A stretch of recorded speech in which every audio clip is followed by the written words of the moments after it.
Good morning, everyone. Bonjour tout le monde. Welcome to Games in Gutenberg. Today we are going through Chapter 8 of The Mysterious Affair at Styles by Agatha Christie. Chapter 8, Fresh Suspicions. There was a moment's stupefied silence.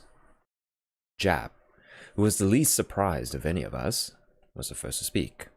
"My word," he cried. "You're the goods. And no mistake, Mr. Poirot. These witnesses of yours are all right, I suppose?"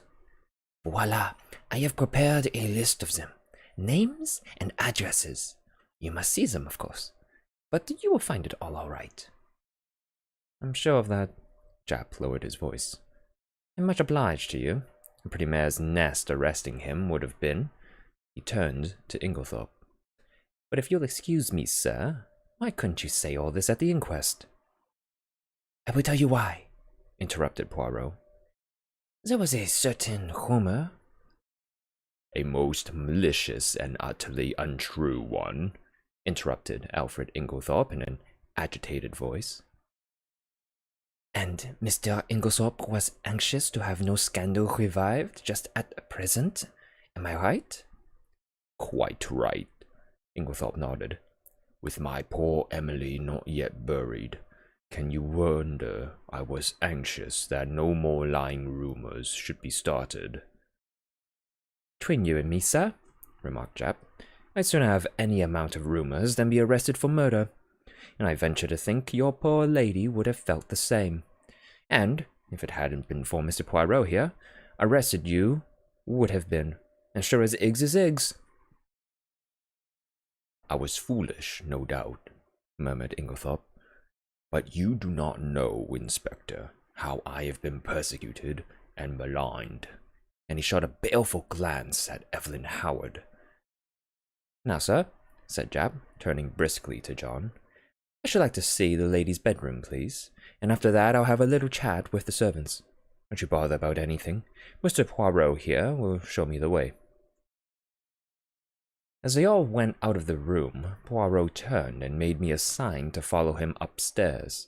There he caught me by the arm and drew me aside.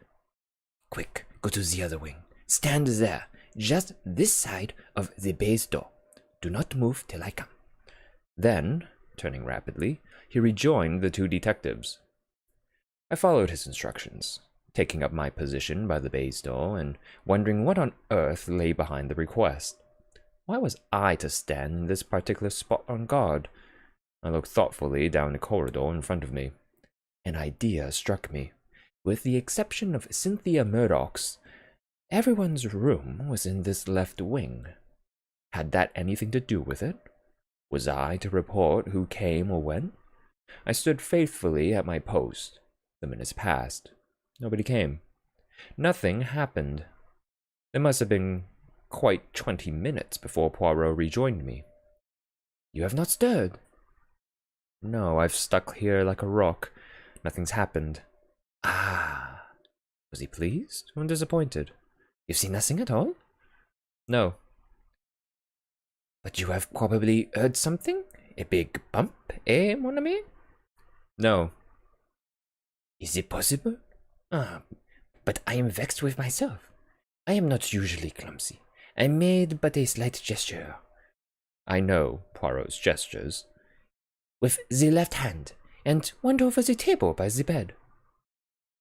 He looked so childishly vexed and crestfallen that I hastened to console him. "Never mind, old chap, what does it matter? Your triumph downstairs excited you. I can tell you. That was a surprise to us all. There must be more in this affair of Inglethorpe's with Mrs. Rykes than we thought, to make him hold his tongue so persistently. What are you going to do now? Where are the Scotland Yard fellows?" "Gone down to interview the servants. I saw them all our exhibits. I am disappointed in Jap. He has no method." "Hello," I said, looking out the window. "Here's Dr. Bauerstein. I believe you're right about that man, Poirot. I don't like him." "He is clever," observed Poirot meditatively. Oh, clever as the devil! I must say I was overjoyed to see him in the plight he was in on Tuesday. You never saw such a spectacle. And I described the doctor's adventure. He looked like a regular scarecrow, plastered with mud from head to foot. You saw him then? Yes, of course. He didn't want to come in. It was just after dinner, but Mr. Inglethorpe insisted. What? Poirot caught me violently by the shoulders.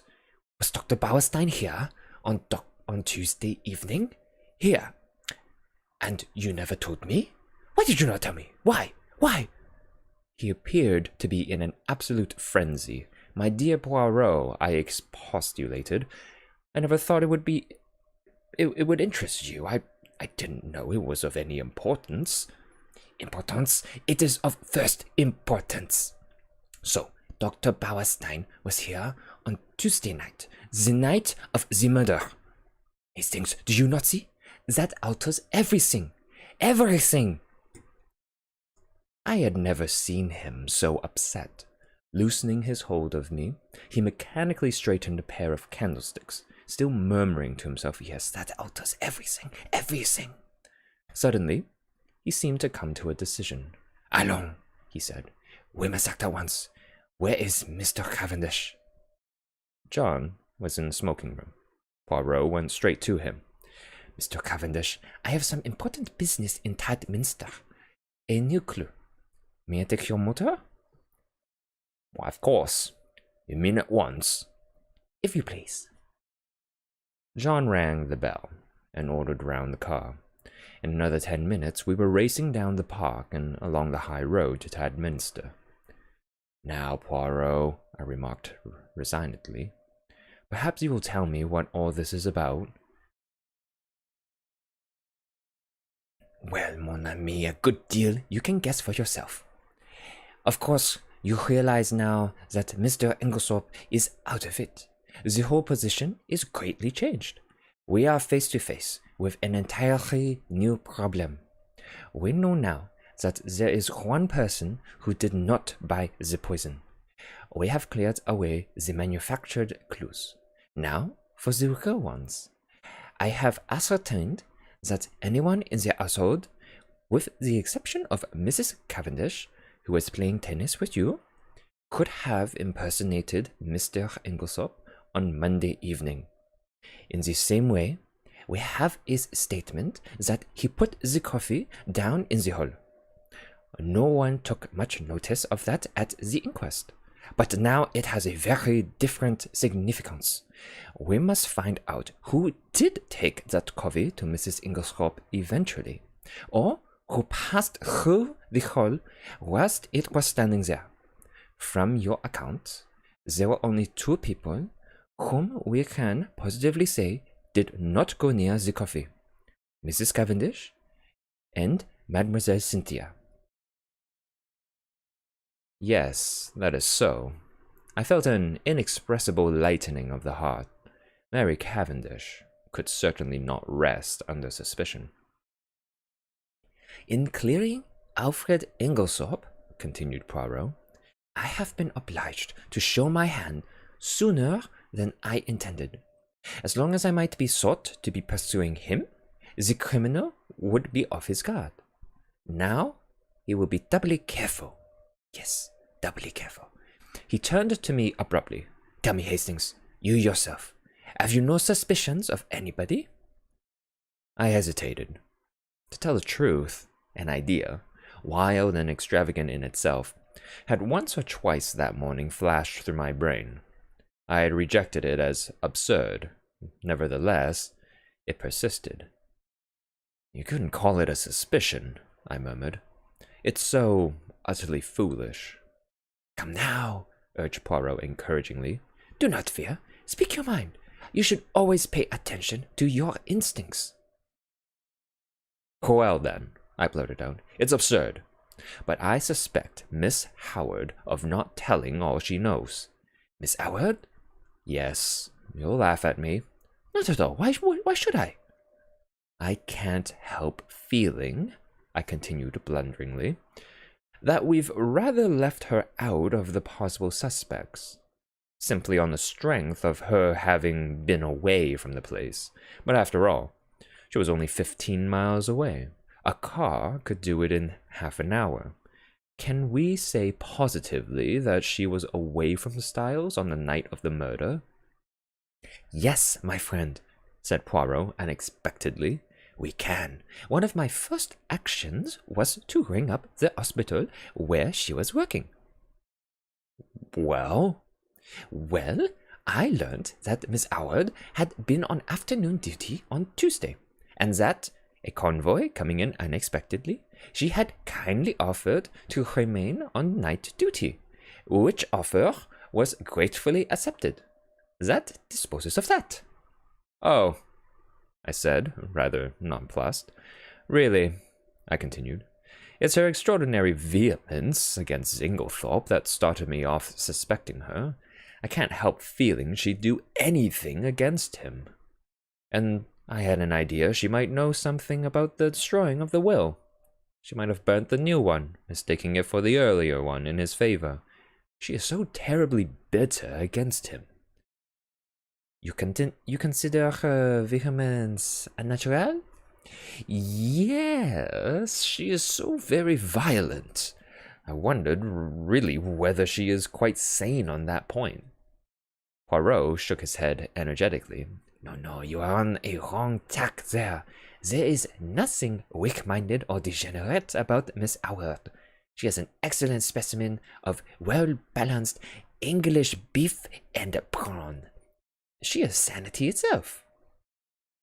Yet her hatred of Inglethorpe seems almost a mania. My idea was, a very ridiculous one, no doubt, that she had intended to poison him, and that in some way Mrs. Inglethorpe got hold of it by mistake. But I don't at all see how it could have been done. The whole thing is absurd and ridiculous to the last degree. Still, you are right in one thing. It is always wise to suspect everybody until you can prove, logically, and to your own satisfaction, that they are innocent. Now, what reasons are there against Miss Howard's having deliberately poisoned Mrs. Inglethorpe? Why, she was devoted to her, I exclaimed. Cha-cha, cried Poirot irritably. You argue like a child. If Miss Howard was capable of poisoning the old lady, she would be quite equally capable of simulating devotion. No, we must look elsewhere. You are perfectly correct in your assumption that her vehemence against Alfred Inglethorpe is too violent to be natural. But you are quite wrong in the deduction you draw from it. I have drawn my own deductions, which I believe to be correct, but I will not speak of them at present. He paused a minute, then went on. Now, to my way of thinking, there is one insuperable objection to Miss Howard's being the murderess. And that is? That in no possible way could Mrs. Inglethorpe's death benefit Miss Howard. Now there is no murder without a motive. I reflected.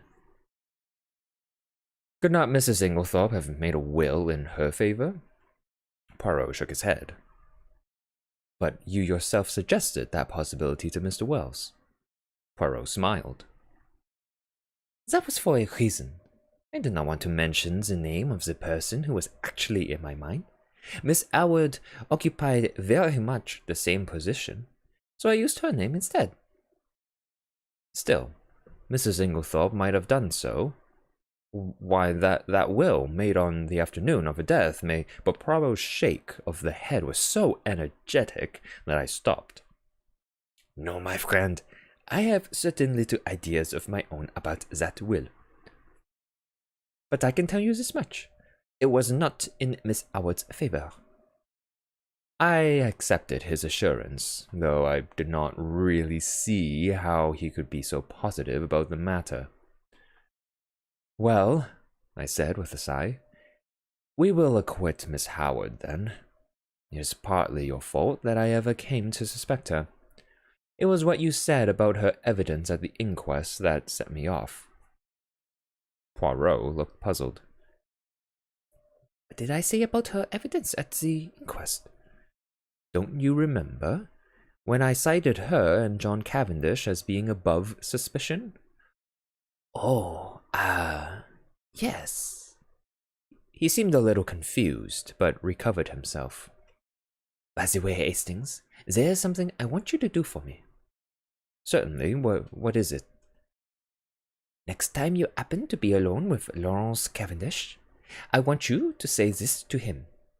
I have a message for you from Poirot.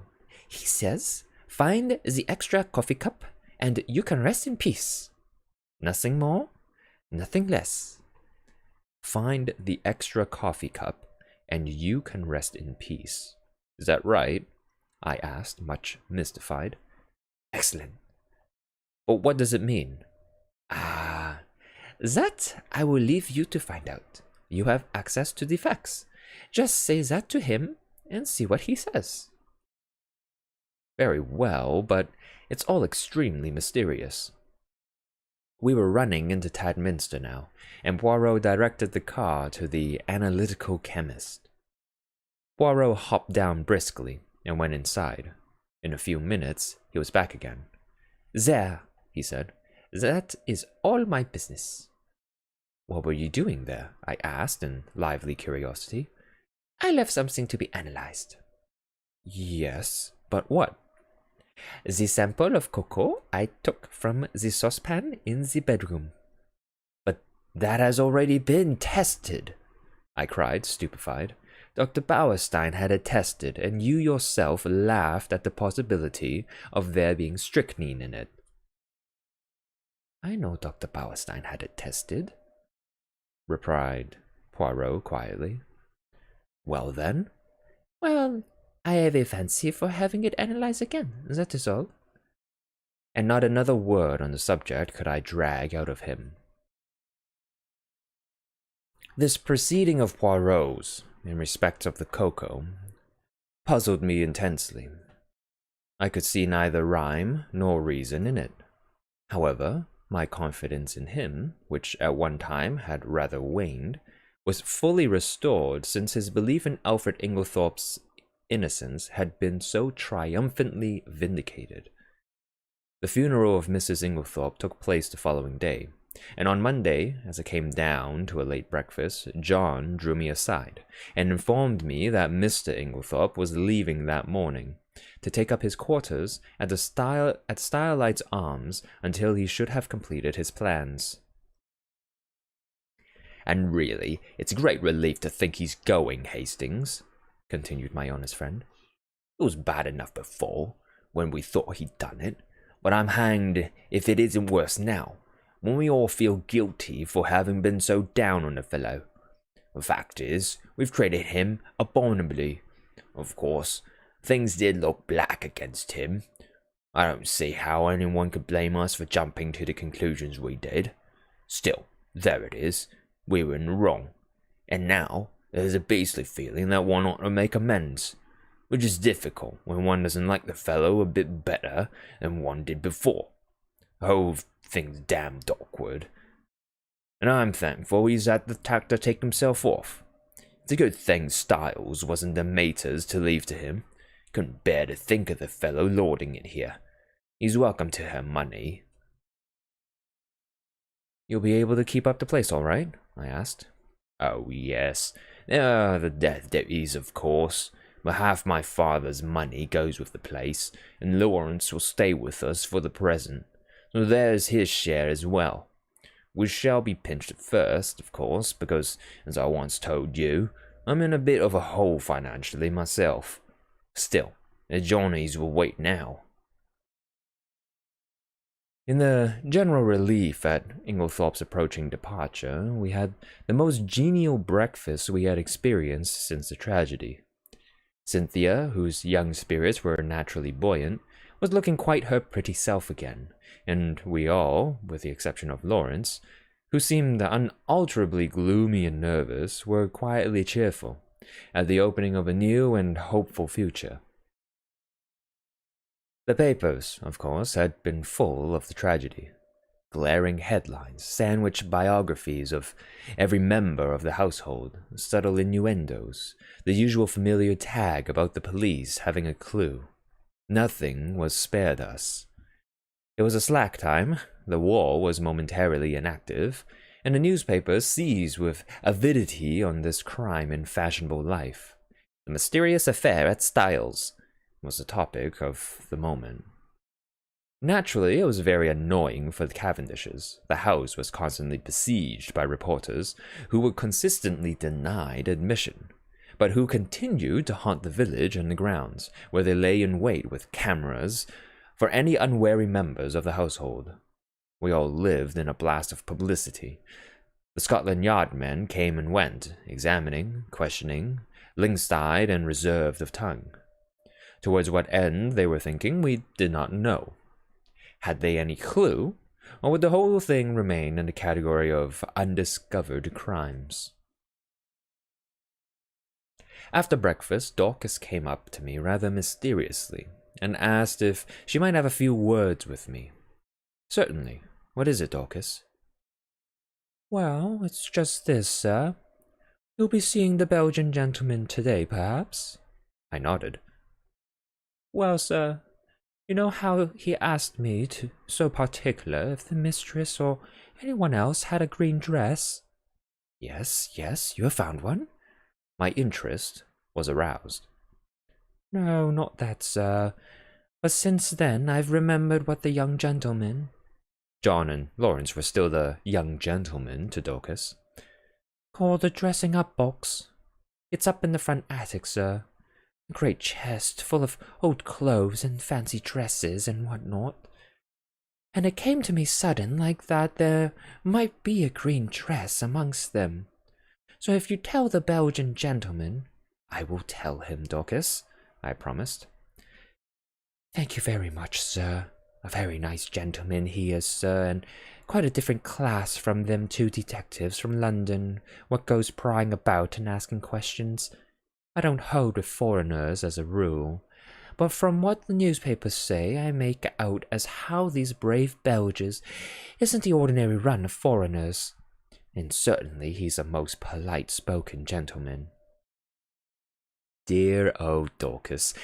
As she stood there, with her honest face upturned to mine, I thought what a fine specimen she was of the old-fashioned servant that is so fast dying out. I thought I might as well go down to the village at once and look up Poirot, but I met him halfway, coming up to the house, and at once gave him Dorcas's message.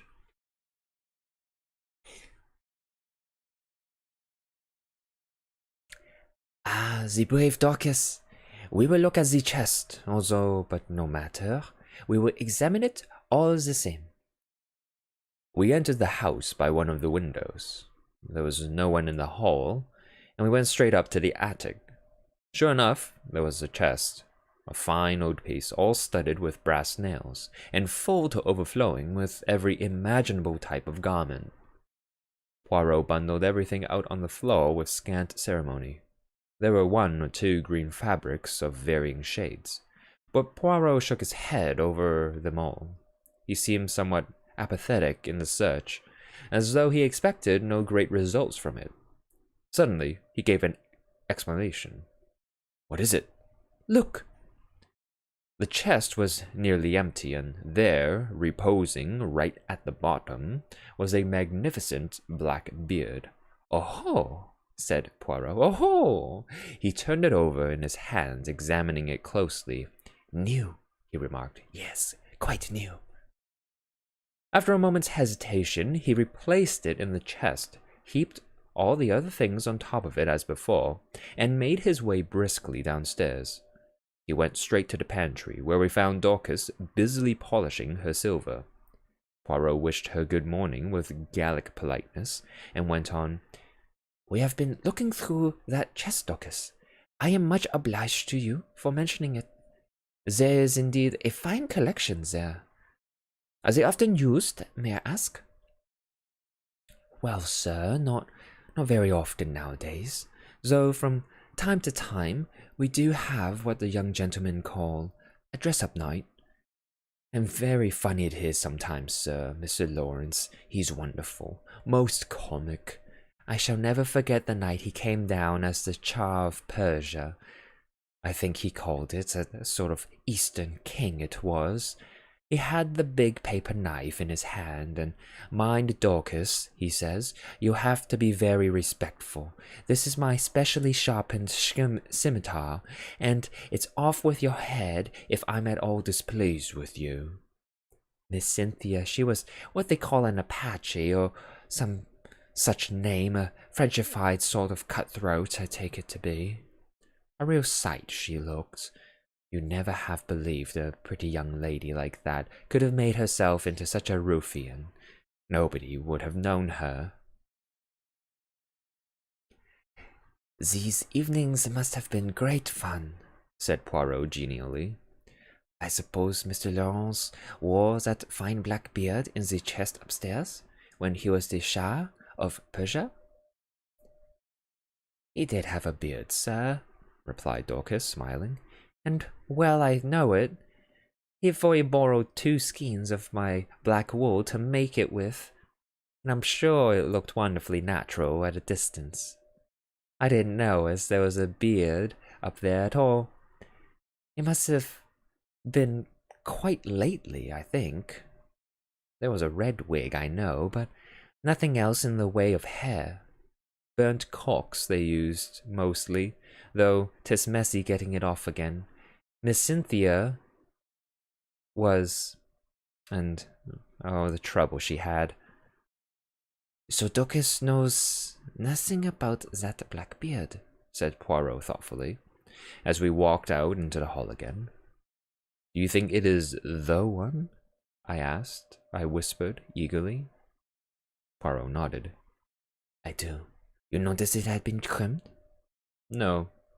Yes, it was cut exactly the shape of Mr. Inglesop's, and I found 1 or 2 snipped hairs. Hastings, this affair is very deep.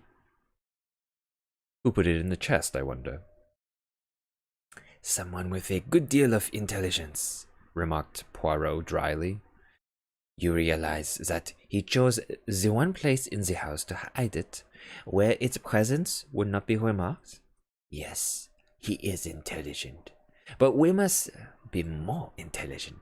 We must be so intelligent that he does not suspect us of being intelligent at all. I acquiesced. There, mon ami, you will be of great assistance to me. I was pleased with the compliment. There had been times when I hardly thought that Poirot appreciated me at my true worth.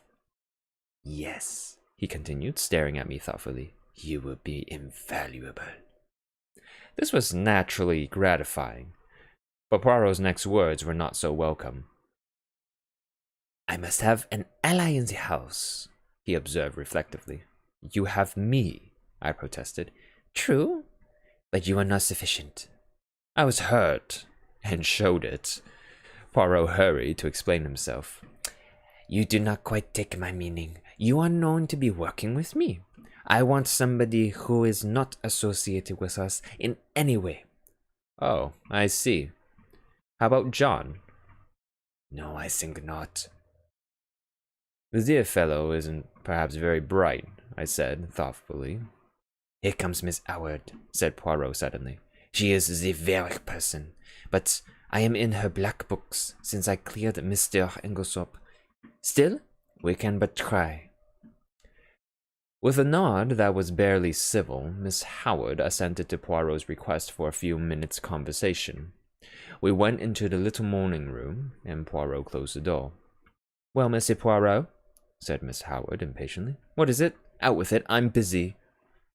Do you remember, mademoiselle, that I once asked you to help me? Yes, I do. The lady nodded. And I told you I'd help you with pleasure. To hang Alfred Inglethorpe. Ah, Poirot studied her seriously. Miss Howard, I will ask you one question. I beg of you to reply to it truthfully. Never tell lies, replied Miss Howard. It is this. Do you still believe that Mrs. Inglesop was poisoned by her husband? What do you mean? she asked sharply. "You needn't think your pretty explanations influenced me in the slightest. I'll admit that it wasn't he who bought strychnine at the chemist's shop. What of that? I dare say he soaked flypaper, as I told you at the beginning." "That is arsenic, not strychnine," said Poirot mildly. "What does it matter? Arsenic would put poor Emily out of the way just as well as strychnine. If I'm convinced he did it, it doesn't matter a jot to me how he did it." "Exactly. If you are convinced he did it," said Poirot quietly, "I will put my question in another form. Did you ever, in your art of arts, believe that Mrs. Inglesop was poisoned by her husband?" "Good heavens!" cried Miss Howard. "Haven't I always told you the man's a villain? Haven't I always told you he would murder her in a bed? Haven't I always hated him like poison?" "Exactly," said Poirot. "That bears out my little idea entirely." "What little idea?" "Miss Howard, do you remember a conversation that took place on the day of my friend's arrival here? He repeated it to me, and there is a sentence of yours that has impressed me very much. Do you remember affirming that if a crime had been committed, and anyone you loved had been murdered, you felt certain that you would know by instinct who the criminal was, even if you were quite unable to prove it?" "Yes, I remember saying that. I believe it too. I suppose you think it nonsense?" "Not at all." "And yet you will pay no attention to my instinct against Alfred Inglethorpe?" "No," said Poirot curtly, "because your instinct is not against Mr. Inglethorpe." "What?" "No. You wish to believe he committed the crime. You believe him capable of committing it. But your instinct tells you he did not commit it. It tells you more. Shall I go on?" She was staring at him, fascinated, and made a slight affirmative movement of the hand. "Shall I tell you why you have been so vehement against Mr. Inglethorpe? It is because you have been trying to believe what you wish to believe. It is because you are trying to drown and stifle your instinct, which tells you another name." "No, no, no!" cried Miss Howard wildly, flinging up her hands. "Don't say it, don't say it. It isn't true. It can't be true. I don't know what put such a dreadful idea in my mind." "Am I right? I am right, am I not?" asked Poirot. Yes, you must be a wizard to have guessed. But it can't be so. It's too monstrous, too impossible. It must be Alfred Inglethorpe." Poirot shook his head gravely. "Don't ask me about it," continued Miss Howard. "Because I shan't tell you. I won't admit it, even to myself. I must be mad to think of such a thing." Poirot nodded, as if satisfied. "I will ask you nothing. It is enough for me that it is as I thought, and I too, have an instinct. We are working together towards a common end." "Don't ask me to help you, because I won't. I wouldn't lift a finger to... She faltered. "You will help me in spite of yourself. I ask you nothing, but you will be my ally. You will not be able to help yourself. You will do the only thing that I want of you." "And that is?" "You will watch." Evelyn Howard bowed her head. "Yes, I can't help doing that. I am always watching, always hoping I shall be proved wrong." "If we are wrong, well and good," said Poirot. "No one will be more pleased than I shall. But if we are right, Miss Howard, on whose side are you then?" I don't know. Come now. It could be hushed up." "There must be no hushing up." "But Emily herself..." She broke off. "Miss Howard," said Poirot gravely, "this is unworthy of you." Suddenly, she took her face from her hands. "Yes," she said quietly, "that was not Evelyn Howard who spoke." She flung her head up proudly. "This is Evelyn Howard, and she is on the side of justice. Let the cost be what it may." And with those words, she walked firmly out of the room. There, said Poirot, looking after her, goes a very valuable ally. That woman Hastings has got brains as well as a heart. I did not reply. Instinct is a marvelous thing, mused Poirot. It can neither be explained nor ignored. You and Miss Howard seem to know what you're talking about, I observed coldly. Perhaps you don't realize that I am still in the dark. Really? Is that so, mon ami? Yes. Enlighten me, will you? Poirot studied me attentively for a moment or two. Then, to my intense surprise, he shook his head decidedly. No, my friend. Oh, look here, why not? 2 is enough for a secret. Well, I think it is very unfair to keep back facts from me. I am not keeping back facts. Every fact I know is in your possession. You can draw your own deductions from them. This time, it is a question of ideas. Still, it would be interesting to know. Poirot looked at me very earnestly and again shook his head.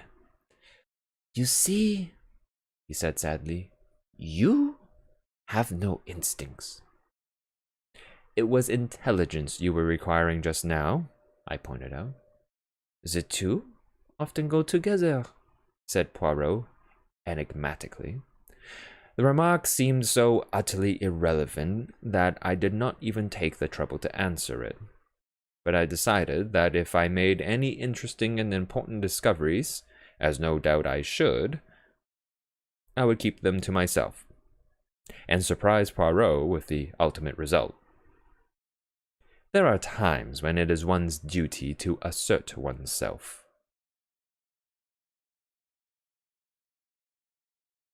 Thank you for joining today for Chapter 8 of The Mysterious Affair at Styles by Agatha Christie.